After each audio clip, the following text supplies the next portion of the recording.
Profitable है, बड़े बड़े सालों से। नमस्कार, मैं नासिर हुसैन और आप देख रहे हैं किसान तक। इंडिया टुडे के डिजिटल प्लेटफॉर्म पर बात होती है खेती किसानी की, तो पशुपालन की भी हम बात करते हैं, जिसमें शामिल है dairy, poultry, fisheries and feed and fodder.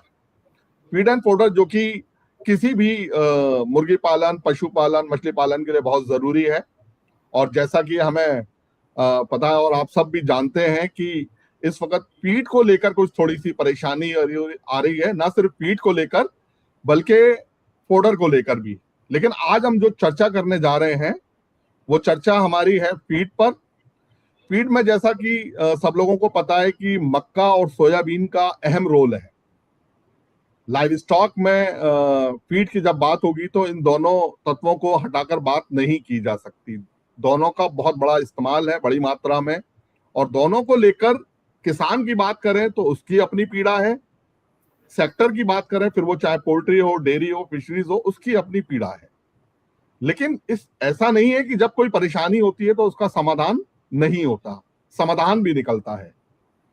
समाधान निकलता है आपसी बातचीत से, आपसी समझदारी से। सब अपने अपने सुझाव रखते हैं, उसमें से कुछ सुझावों को लेकर उन पर अमल किया जाता है। आज हम बात करेंगे सोयाबीन की, और जैसा कि हमारे साथ सोपास है जो सोयाबीन के लिए बड़ी एसोसिएशन मानी जाती है, वहां से executive director DN Pathak ji हमारे साथ जुड़े हैं।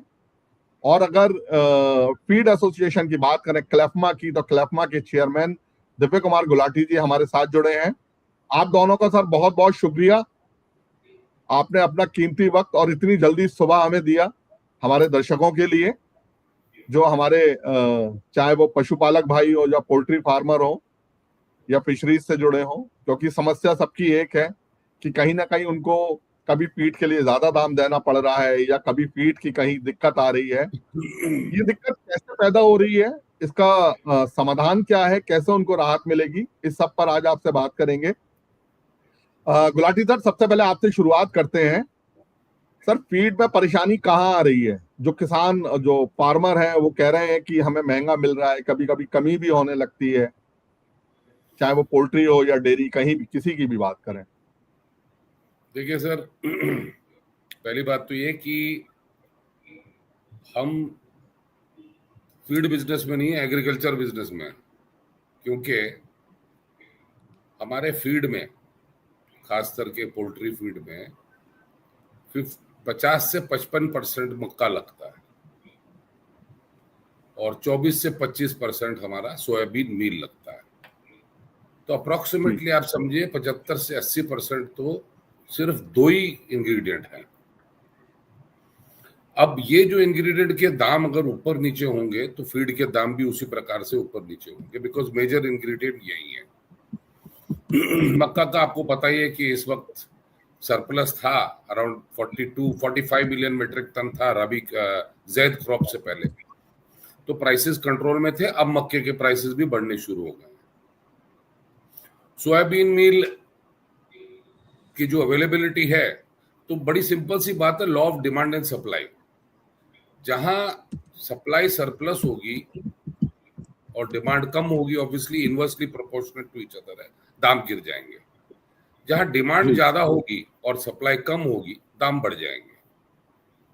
वही हो रहा है सोयाबीन मील के साथ कि अवेलेबिलिटी जो है, अब वो चाहे रोक के रखा हुआ है या एल नीनो इफेक्ट की वजह से है या प्रोडक्शन कम है, तो ये सारे आंकड़े जो हैं ये तो सबके सामने है फिलहाल, इसमें कोई बात छुपी नहीं है। अब जैसे सोयाबीन मील है, वो अप्रोक्सीमेटली अवेलेबिलिटी जो है 8.5 मिलियन मीट्रिक टन है। अराउंड 10 मिलियन मीट्रिक टन आपका सोयाबीन है इस देश में, उसमें 80% जो है सोयाबीन मील है।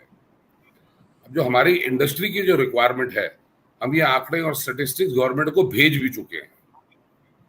ये अप्रोक्सीमेटली है हमारा 9.5 to 10 मिलियन मीट्रिक टन। तो ये छोटा सा एक गैप है जो हमेशा हार्वेस्ट से पहले अगर सोयाबीन मील या सोयाबीन क्रॉप में अगर कोई आपत्ति आती है, क्योंकि पिछले बार जो है मक्का ज्यादा लगा था तो सोयाबीन मील, सोयाबीन की जो प्लांटेशन है कम हुई थी, ये आप भी जानते हैं। तो मेरे ख्याल से इस वजह से जो है थोड़ी सी कमी आई है।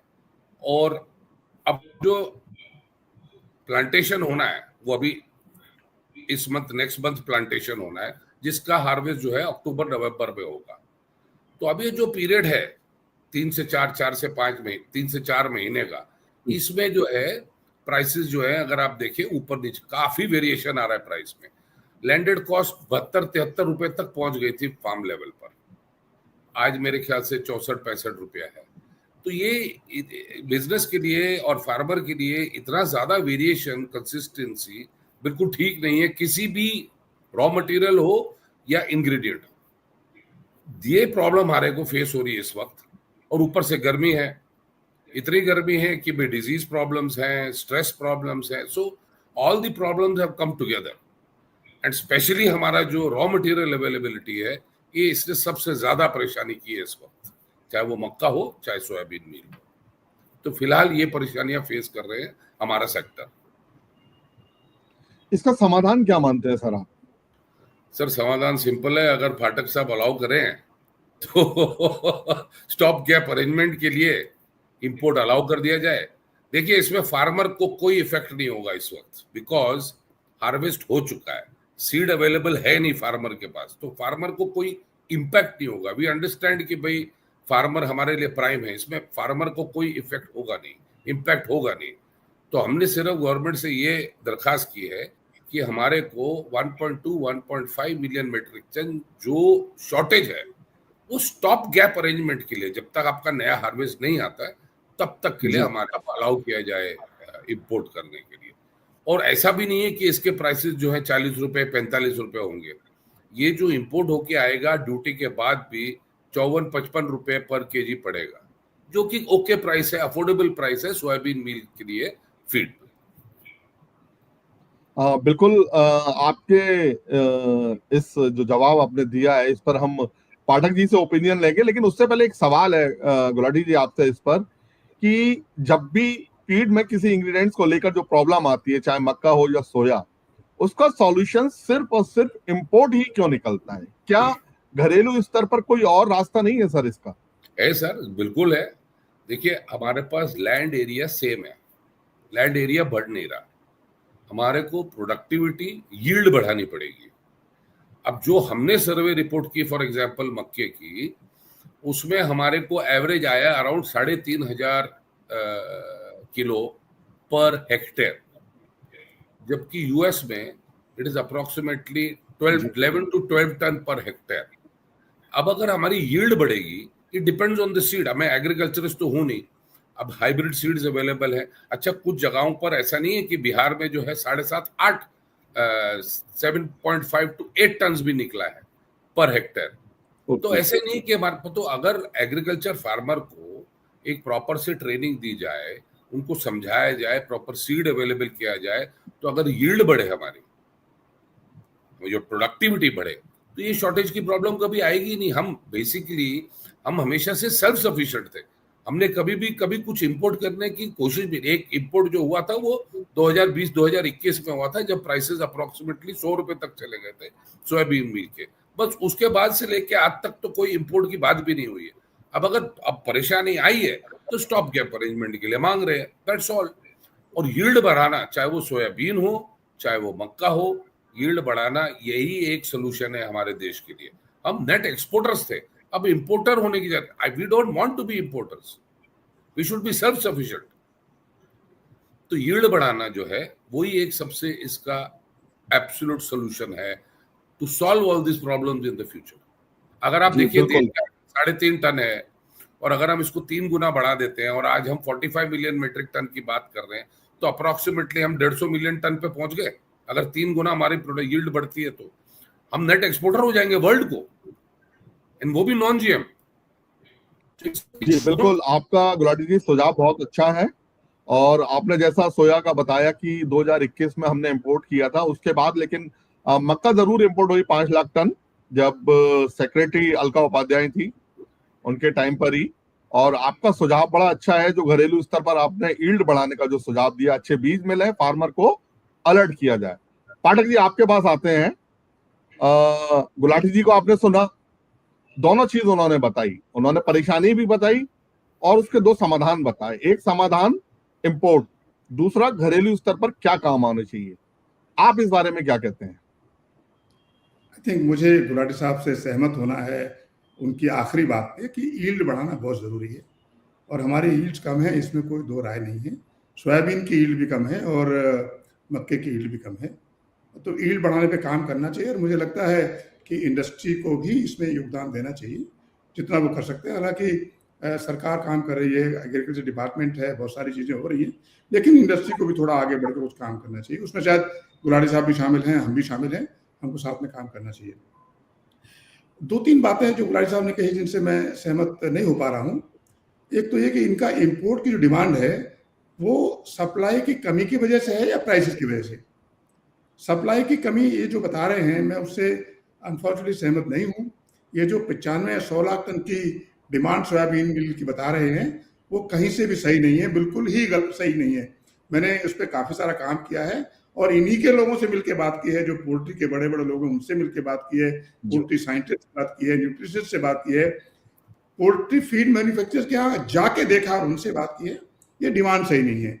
हम बता रहे हैं 62-63 lakh ton, maybe 5% here and there, लेकिन ये जो बता रहे हैं 90-95, अगर इतनी डिमांड है तो हम पिछले 5 साल से इसको मीट कैसे कर पा रहे हैं? इसका कोई जवाब नहीं, किसी के पास भी नहीं है। अचानक जब इंपोर्ट करना होता है तो डिमांड बढ़ के 90 लाख टन जाती है। मुझे याद है 2021 में जब इंपोर्ट हुआ था तब भी डिमांड 90 लाख टन थी। अभी पोल्ट्री 5-6% हर साल बढ़ रही है, लेकिन डिमांड आज भी 90 लाख टन बता रहे हैं या 100-95 लाख टन। तो ये डिमांड ओवर स्टेटेड है, और ये अनफॉर्चुनेटली ओवर स्टेटेड इसलिए है कि पोल्ट्री इंडस्ट्री बहुत, फीड इंडस्ट्री बहुत इंटरेस्टेड है कि इनको सस्ता सोयाबीन मील मिल जाए।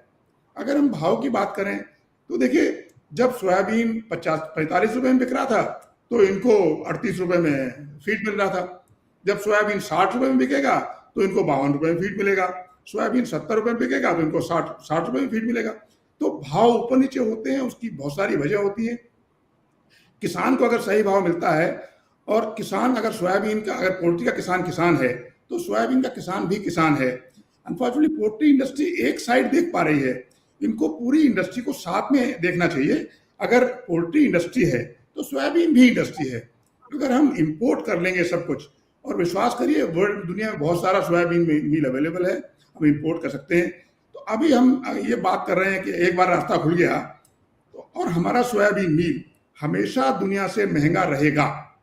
तो अगर महंगे की वजह से सोयाबीन मील इंपोर्ट करना है तो फिर हम सोयाबीन ना उगा पाएंगे, ना हमको उगाने की जरूरत है। पूरी इंडस्ट्री को बंद कर देना चाहिए। सोयाबीन के खेत किसानों को कुछ और बताना चाहिए, वो और कुछ उगाएंगे, क्योंकि वो अमेरिका, ब्राजील और अर्जेंटीना के किसान से कभी मुकाबला नहीं कर सकते। 2000 हेक्टेयर का एवरेज किसान 1000 हेक्टेयर वाले किसान से हमेशा बेहतर रहेगा। 10,000 टन पर डे का प्लांट 400 टन पर डे के प्लांट से हमेशा बेहतर रहेगा।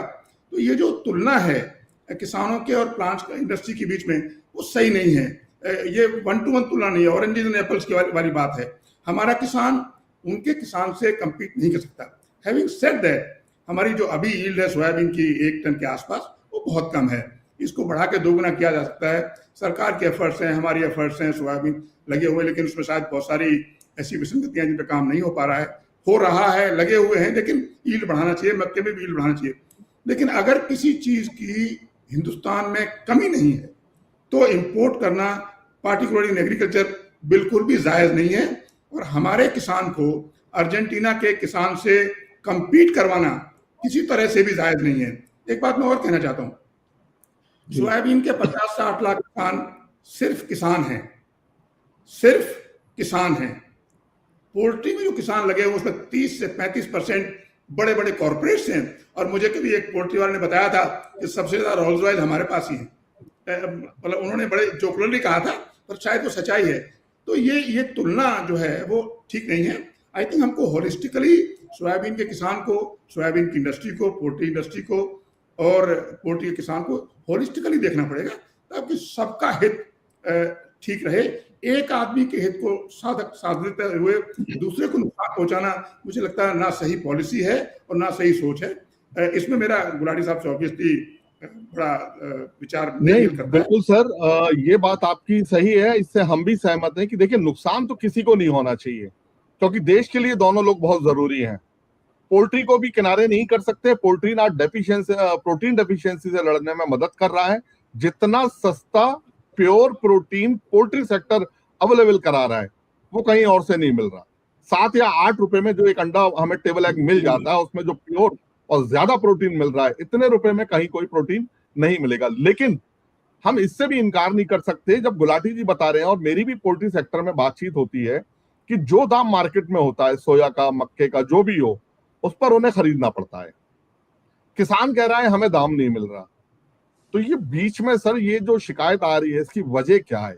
किसान को क्यों नहीं पैसा मिल पा रहा? पोल्ट्री सेक्टर महंगा फीड खरीद रहा है, सोया खरीद रहा है, मक्का खरीद रहा है, ये कैसे? पाठक जी कहाँ दिक्कत आ रही? मैं सिर्फ सोयाबीन की बात करूंगा, मैं मक्के की बात नहीं करना चाहता। गुलाटी जी को और इंडस्ट्री को इंडस्ट्री को समझना पड़ेगा कि ये एग्रीकल्चर कमोडिटी है, इसके भाव ऊपर नीचे होते हैं, ये एक नेचुरल फेनोमेना है। कभी उपज कम होती है, कभी उपज ज्यादा होती है, और इसको डिसाइड किसान करता है कि मुझे क्या बोना है। जब मक्के के भाव बहुत अच्छे मिले, किसान ने सोयाबीन से मक्के में शिफ्ट किया पिछले साल। अब क्या हुआ, मक्के के दाम एकदम गिर गए। आज किसान वापस सोयाबीन पे आ रहा है। उस पे ना गुलाटी जी का कंट्रोल है ना मेरा कंट्रोल है, और हमारा कंट्रोल उस पर होना भी नहीं चाहिए। असल बात है किसान को सही दाम मिलना चाहिए, और सही दाम क्या है उसका फैसला कौन करेगा? जब सरकार कह रही है कि 5,708 रुपए पर क्विंटल सोयाबीन का एमएसपी होना चाहिए, जो कि उन्होंने पूरा कैलकुलेट करके बनाया है, तो अगर किसान को 6,500 और 7,000 रुपए पर क्विंटल मिल रहा है तो उससे किसी को क्यों परेशानी होनी चाहिए? उस भाव में जो मील आएगा आप उसको खरीदिए, वो आपका रॉ मटेरियल है। जैसे इनका रॉ मटेरियल सोयाबीन मील है, तो मेरा रॉ मटेरियल सोयाबीन है। अब जब मैं सोयाबीन खरीदता हूँ 5,708 रुपए पे, तो मैं तो ये कहने नहीं जाता मुझे 42 रुपए मिलना चाहिए, क्योंकि मैं ऐसा कह ही नहीं सकता। अगर मुझे 5,700 मिलेगा तो मैं उस भाव पे सोयाबीन मील बेचूंगा। अगर इनको मील 6,500 मिल रहा है, 6,000 मिल रहा है, आप उस भाव पे अंडा बेचिए, मुर्गी बेचिए। ये कहाँ का मतलब, ये इस तरह की लॉजिक है कि मुझे क्योंकि महंगा मिल रहा रॉ मटेरियल तो मैं अपना माल तो सस्ता बेचूंगा, लेकिन आप अपना रॉ मटेरियल कम कर दीजिए। इस लॉजिक से तो मुझे भी कहना चाहिए कि मुझे सोयाबीन का भाव 4,000 रुपए चाहिए, तब बढ़िया क्रशिंग होगी। तो ये लॉजिक ठीक नहीं है। एक देयर हैज टू बी ए भाव, एक भाव जो है किसान के लिए वो तय करते हुए हमको उससे जो चीज पैदा होती है उसका भाव तय करना पड़ेगा। अगर पोल्ट्री के लिए सोयाबीन की मील का दाम 6,000 रुपए से ऊपर है, 6,400 या 200 है, तो उसमें प्रॉब्लम किधर से है? पैसा किसान को जा रहा है, इंडस्ट्री को नहीं जा रहा है। और मैं इंडस्ट्री की बात आपने कही कि ये पैसा गया कहाँ, आप इंडस्ट्री का ऑडिट करवा लीजिए। मैं सर बिल्कुल उसी पर आ रहा हूँ गुलाटी सर। इंडस्ट्री का ऑडिट करवा लीजिए जी। आपने भी अपनी बात रखी, पाठक जी ने भी अपनी बात रखी। ये बीच में दिक्कत कहाँ आ रही है? क्या कहीं कोई बिचौलिया ट्रेडर कहाँ? पहले ये क्लैरिटी देना चाहता हूँ कि ये जो रोल्स रॉयस और ये जो गाड़ियां, इससे प्राइस का कोई लेना देना नहीं है। पहली बात, वैसे तो पंजाब का फार्मर हमेशा हमें पता है कि हमेशा से अमीर था। अब उसको भी क्या बोलना शुरू कर दे पंजाब का फार्मर इतना अमीर है, क्यों है, वो क्या कर रहा है? पहली बात। दूसरी बात, बिल्कुल ये गिने चुने लोगों से बात कर रहे हैं फाटक जी, 2, 4, 15, 20 होंगे। हम खुद इंडस्ट्री वाले, अब हम अपने बारे में ज्यादा जानेंगे या बाहर वाला हमारे बारे में जानेगा? तो हम अपने बारे में ज्यादा जानते हैं कि हम क्या कर रहे हैं, कैसे हो रहा है, कैसे सर्वाइव कर रहे हैं। अब जो कॉर्पोरेट्स की बात कर रहे हैं, कॉर्पोरेट जो मालिक है खुद जाके थोड़ी खेती कर रहा है, वो भी तो फार्मर को ही काम दे रहा है भाई। देश आज अगर आप देखें तो अंडे और चिकन का प्राइस जिस प्रकार से एग्रीकल्चर दूसरे प्रोड्यूस जो हैं उनके भाव बढ़े हैं, उस रेशो से ना चिकन और अंडे का भाव बढ़ा ही नहीं है। This is the most stable price जो अंडा और चिकन है। जिस हिसाब से बाकी कमोडिटीज और बाकी फूड आइटम्स के भाव बढ़े हैं, चिकन और अंडे के तो बढ़े ही नहीं है। हमने तो नहीं कहा ठीक है भाई, जितना अगर आपका सोयाबीन का एमएसपी है हमारा भी अंडे का एमएसपी कर दो, हम तो नहीं कह रहे हैं, बिकॉज फूड आइटम है, अफोर्डेबिलिटी फैक्टर बहुत जरूरी है, एंड प्रोटीन डेफिशिएंसी। हम तो प्रोटीन हम अपना जो कंजम्पशन बढ़ाने की कैसी कोशिश कर रहे हैं? We are trying to fulfil the gap of protein deficiency for the country. ये इतना बड़ा दायित्व है हमारे ऊपर। अभी उसके ऊपर भी लोग, अच्छा दूसरी बात, अभी तक हम एग्रीकल्चर मिनिस्ट्री में थे, अभी तक जो एग्रीकल्चर फार्मर है वही फार्मर है। हमारा पोल्ट्री फार्मर, अक्वा फार्मर को फार्मर गिना ही नहीं जाता था। इसलिए गवर्नमेंट ऑफ इंडिया ने एक सेपरेट मिनिस्ट्री बनाई। क्यों बनाई? ताकि फोकस मिल सके। और अगर आप देखें जब बनाए तब हम 26-27% ऑफ द एग्रीकल्चर जीडीपी थे, आज हम 35% पे खड़े हुए हैं। क्यों? Because this is an important sector, और ये फार्मर ही है जो कमा रहे, कॉर्पोरेट वाला नहीं कमा रहा है। लेकिन इसमें एक सवाल है हमारा, क्योंकि हम तो पोल्ट्री फार्मर को भी देख रहे हैं और जो सोया फार्मर है, मक्का फार्मर है, हम उसे भी देख रहे हैं। दोनों ही देश के लिए बहुत जरूरी है, जैसा हमने पहले भी कहा। क्या आपको नहीं लगता कि आज के इस डिजिटल युग में जब बहुत सारे प्लेटफॉर्म बन रहे हैं, लोग डायरेक्ट एक दूसरे से कांटेक्ट कर रहे हैं अपना माल बेचने के लिए, तो क्या ऐसे वक्त में जो फार्मर है, चाहे वो सोया का या मक्का का, और जो फीड खरीदने वाला, जो फीड बनाने वाला, फीड मैन्युफैक्चरर है, क्या उन दोनों को आपस में डायरेक्ट नहीं मिलना चाहिए? क्या ऐसा कोई प्लेटफॉर्म हो सकता है? सर ऐसे कुछ ओवरनाइट कभी भी इस देश में कुछ बदल नहीं सकता। Our country is like an elephant, इसको एक एक कदम मूव करने के लिए भी टाइम लगेगा। अब जैसे नामक्कल एरिया में है जहाँ मैक्सिमम मंडे होते हैं और एक्सपोर्ट भी हो रहे हैं, वहां पर उनके जो एसोसिएशन ने है, they have tried to their limit कि वो मक्के के फार्मर को बैकवर्ड इंटीग्रेशन करके उसको समझा के कैसे करना है, क्या नहीं करना है, डायरेक्ट परचेस करने की कोशिश कर रहे हैं। अभी इसी प्रकार से इथेनॉल मैन्युफैक्चरर वालों को भी करना पड़ेगा मक्के के लिए, इसी प्रकार से ऑयल सीड वालों को भी करना पड़ेगा। तो ये एक इंडस्ट्री का दायित्व नहीं है कि एक ही इंडस्ट्री करेगा सारा कुछ, ये सबको मिलके करना पड़ेगा क्या है। और ये अगर जो शॉर्टेज का गेम जो है ऊपर नीचे, बड़ी सिंपल सी बात है sir, economics is prime, law of demand and supply exist, does it exist और नो? इफ इट एग्जिस्ट, जैसे अभी पाठक साहब ने कहा कि पिछले बार मक्का ज्यादा लगा, सोया कम लगा, ये इटसेल्फ प्रूव्स कि सोया कम था। बड़ी सिंपल सी बात है ये। लैंड एरिया आप देख लीजिए कितना हुआ था मक्का, हमारे पास सारी सर्वे रिपोर्ट है मक्के की भी, हम शेयर भी कर सकते हैं, ओपन प्लेटफॉर्म पे भी डाल चुके हैं ये बात, तो उसको देख लीजिए। और अब जो मक्का होगा उसका भी लैंड एरिया देख लीजिए, वो कहाँ जाएगा लैंड एरिया में? ऑयल सीड में जाएगा। तो ऑब्वियसली नेक्स्ट ईयर जो है, we are assuming oil seed की प्रॉब्लम नहीं आनी चाहिए। दूसरी बात, 21 से लेके 26 तक 5 साल में, आप भी जानते हैं कब से आप हमारे साथ सेक्टर में आ रहे हैं नासिर जी, कि हम पोल्ट्री सेक्टर स्पेशली जो है 8 से 9% ग्रो हो रहा है पर एनम। अब आप उसको लगा लीजिए 6 साल में, तो रिक्वायरमेंट तो बढ़ेगी ना। How can the requirement be stagnant? It can not be stagnant. तो Pathak ji also has to keep abreast, मेरे से मिलते रहिए बार बार, I will keep updating you, but ये इधर उधर बात करोगे तो कुछ होगा नहीं पाठक साहब। जी बिल्कुल। देखिए, जो बाजार की, जो मार्केट की डिमांड है, वो तो दोनों लोगों को देखनी पड़ेगी। लेकिन इसमें एक चीज और भी है कि अगर पोल्ट्री सेक्टर ही नहीं, डेयरी को भी, किसी को भी अगर फीड महंगा मिल रहा है किसी एक वजह से, कि साफ सोया महंगी आ रही है या मक्का महंगी आ रही है, या दोनों में से किसी की शॉर्टेज है, तो एक तो होता है लॉन्ग टर्म, जैसा कि अभी गुलाटी जी ने बताया कि इस देश में जो भी इंप्लीमेंट अगर कुछ होता है तो उसमें टाइम लगता है, ये बिल्कुल जाहिर सी बात है। लेकिन फौरी तौर पर उस परेशानी को दूर करने के लिए कोई ना कोई तो कदम उठाना पड़ेगा। जब तक कि वो प्लान काम करेगा, हमें राहत मिलेगी। तो उसमें कुछ भी हो सकता है कि हमें ईल्ड भी बढ़ाएं, और ईल्ड बढ़ाने के साथ साथ जो मौजूदा परेशानी है उसको दूर करने का भी रास्ता निकालें।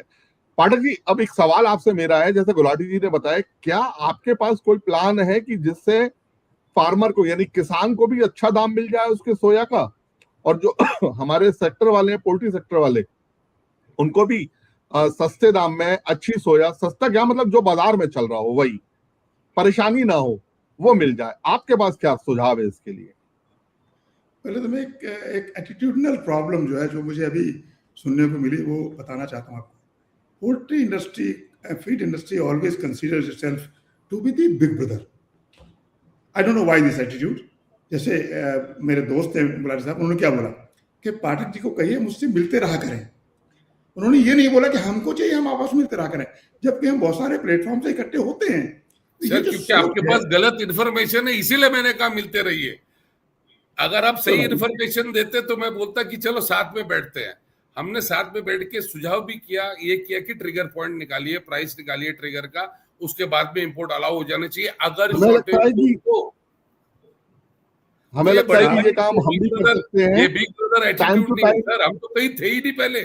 ये तो अब हम आए, हमारे को पहचान मिली है गुलाटी सालों जी, बाद। गुलाटी जी, साधक जी, मेरा एक सुझाव है कि मुझे लगता है कि ये काम तो हम भी कर सकते हैं कि वक्त मिलने पर और हर मौके पर आपको एक प्लेटफॉर्म पर हम भी साथ ला सकते हैं।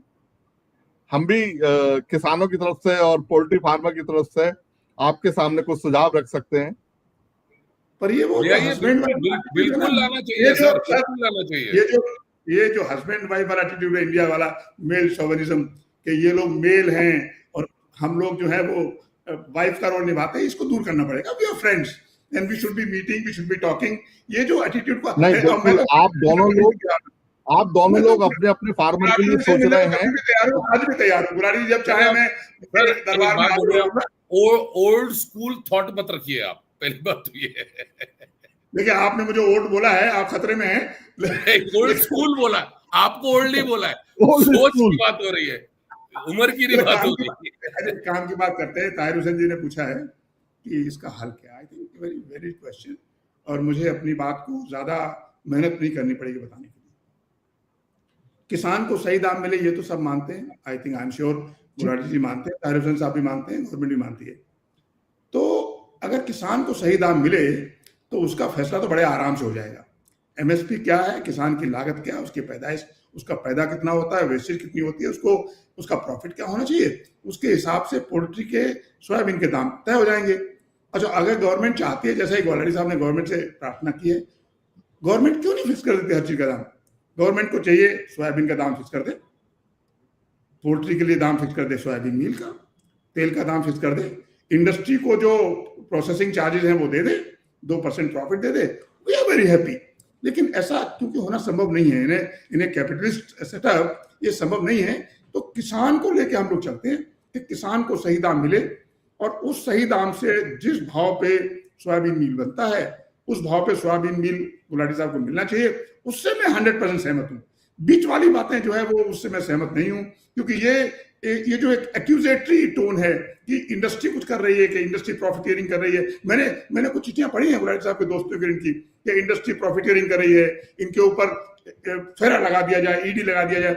अब मैंने तो एक बार भी नहीं बोला कि जब अंडा 3 रुपए का बनता था वो लोग 7 रुपए में बेच रहे थे, जब मुर्गी की कीमत 80 रुपए होनी चाहिए थी तो 130 रुपए बिक रही थी, क्योंकि ये डिमांड सप्लाई का सिचुएशन है और ये कमोडिटी है, पेरिशेबल कमोडिटी है। कभी भिंडी 10 रुपए किलो बिकती है और कभी रुपए की 10 किलो बिकती है, उसमें कोई समस्या नहीं है, क्योंकि डिमांड सप्लाई और इनकी कमोडिटी पेरिशेबल है। मैं समझता हूँ कि मुर्गी पेरिशेबल है, वो कभी महंगी बिकेगी, कभी सस्ती बिकेगी। सोयाबीन मील का दाम भी ऐसे ही है, जिस भाव सोयाबीन मिलेगा। जब मेरे लोग सोयाबीन खरीद रहे थे 45 रुपए में, तो इनको 38 रुपए में सोयाबीन मील मिल रहा था। जब वो 55 रुपए में खरीद रहे थे तो इनको 48 रुपए में सोयाबीन मील मिल रहा था। तो सोयाबीन का प्लांट जिस भाव सोयाबीन खरीदता है उसके करस्पॉन्डिंग दाम इनको मिलता है। उसमें शिकायत कहां से आती है मुझे समझ में नहीं आ रहा है। सर एक सवाल है, कोई शिकायत नहीं है, कोई शिकायत नहीं है सर। 75 रुपए भाव पहुंचे कैसे? ये law of demand and supply है और कुछ नहीं है। और इससे पहले आप एग्री कर चुके हैं कि इसको छोड़ के मक्के की फार्मिंग की गई है। This itself is a proof that कमी आएगी और थी। लेट अस, गुलाटी साहब, थोड़ी देर के लिए कन्फ्रंटेशन छोड़ के डिस्पेशनरी बात को सुनते हैं। सोयाबीन के भाव 42 रुपए भी क्यों थे? तब किसी ने पूछा नहीं। 35 रुपए में आपको सोयाबीन मील क्यों मिल रहा था? तब किसी ने नहीं पूछा। अभी अब ये बात सच है कि इस बार एल नीनो का ऑलरेडी थ्रेट है, लोग बोल रहे हैं आएगा, और मौसम जैसा चलता दिख रहा है उससे वाकई लग रहा है कि समस्या आएगी इस बार। ये भी सच है कि लोगों ने मक्का छोड़ के इस बार सोयाबीन की तरफ जाएंगे, लेकिन क्यों जाएंगे? इसलिए जाएंगे कि सोयाबीन का भाव किसान को बढ़िया मिला है और उसको मिलने की आगे उम्मीद है, इसलिए वो ज्यादा बोएगा सोयाबीन, मक्का कम बोएगा। अब डिमांड सप्लाई मिसमैच हमेशा रहेगा इस मामले में।